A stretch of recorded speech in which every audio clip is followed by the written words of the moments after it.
Raynon here. Today is yet again our build showcase, and it's Okina Prime. Today I'm going to show you two builds, but first, how do I obtain Okina and Okina Prime? So let me show you.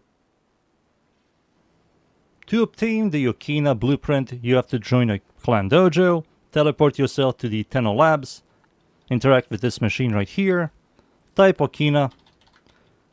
Oh, there she is. And you can buy this thing for 15,000 credits. And the materials are filthy cheap. And this is how you get the Okina. Now for the Okina Prime.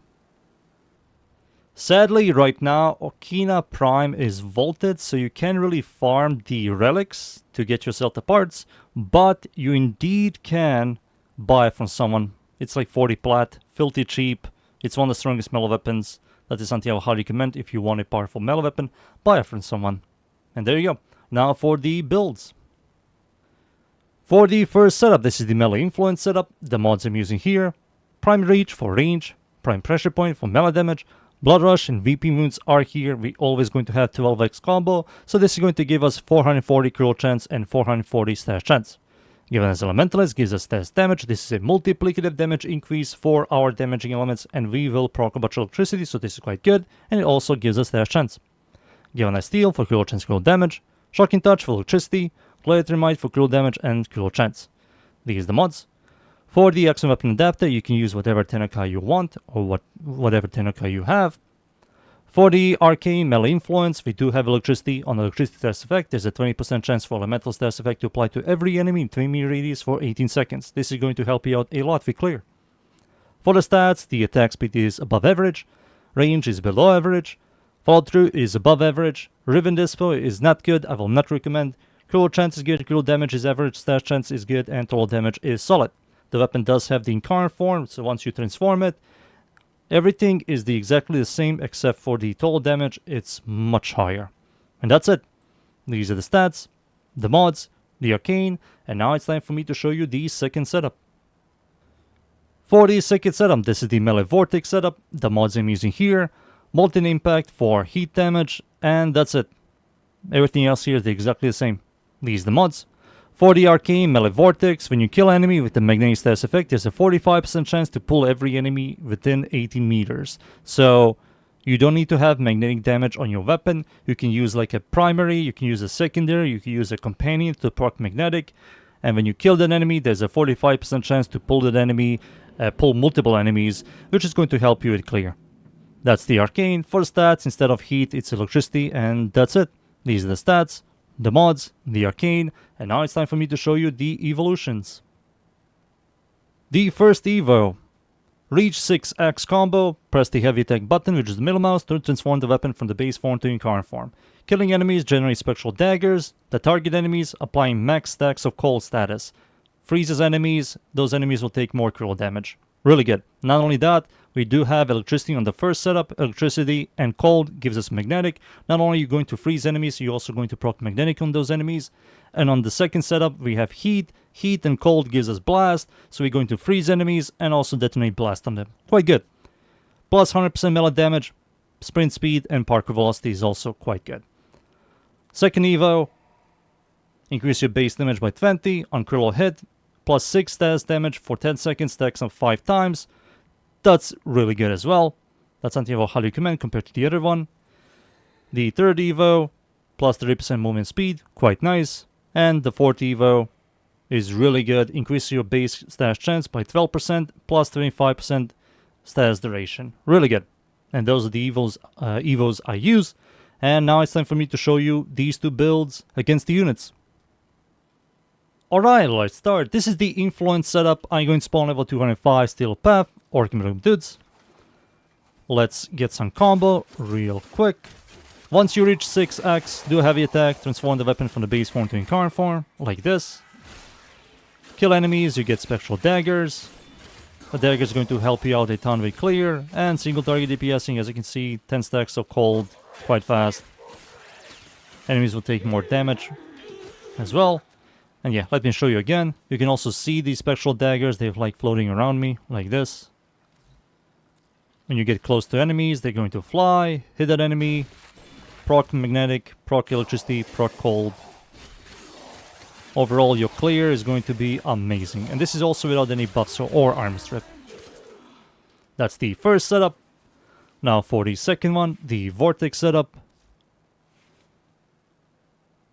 There it is. I will use my companion to proc Magnetic, so I can trigger melee Vortex.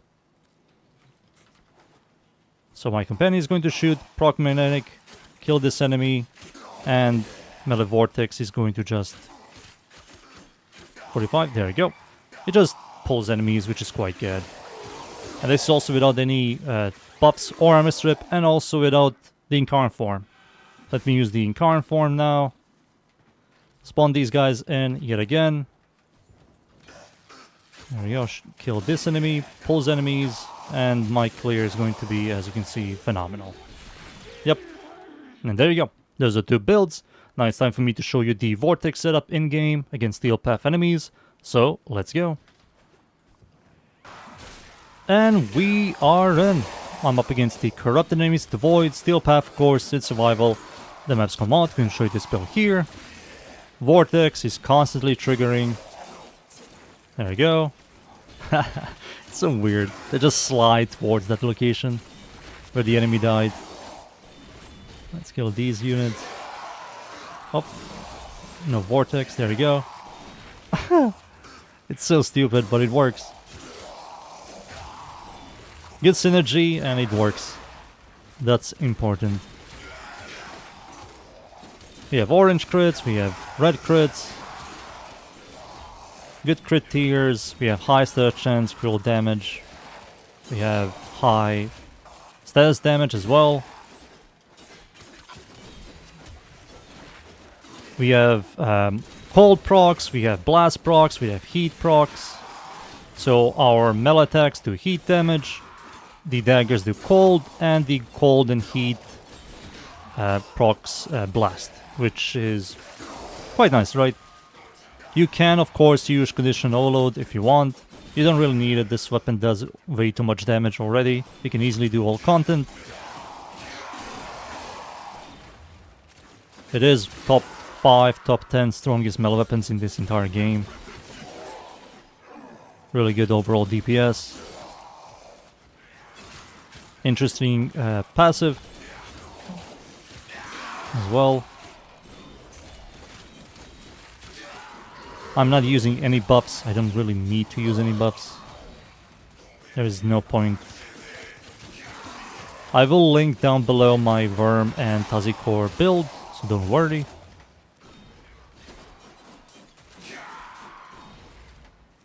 Need some more enemies. There they are. Pull those enemies. They despawn. They're constantly despawning. Eximus enemy. Gone.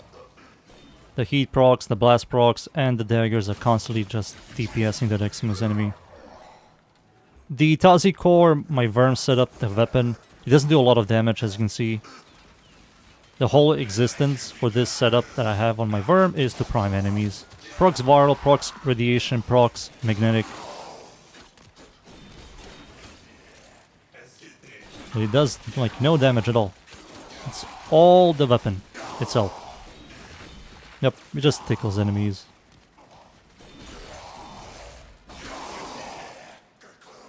There we go. Now let's wait for the Acolyte to spawn. And there he is! Finally. It's violence, sure. He's going to disappear quite fast. Where is he? He's upstairs. There he is. Yep, he gone. And there you go. That's Okina Prime. Time for me to leave, boys. And be right back. And there you go. Okina Prime, Incarnon, phenomenal. It truly is. It's one of the strongest melee weapons. I will highly recommend for you to farm the Incarnon Genesis. Buy the weapon if you don't have it at all. 40 plat is nothing. It's one of the strongest melee weapons. It's really good. Those are the builds. That's the weapon. I hope you guys enjoyed the builds. Thank you yet again everybody for watching. Leave a like and sub. And of course, see you all next time. Thank you. Goodbye.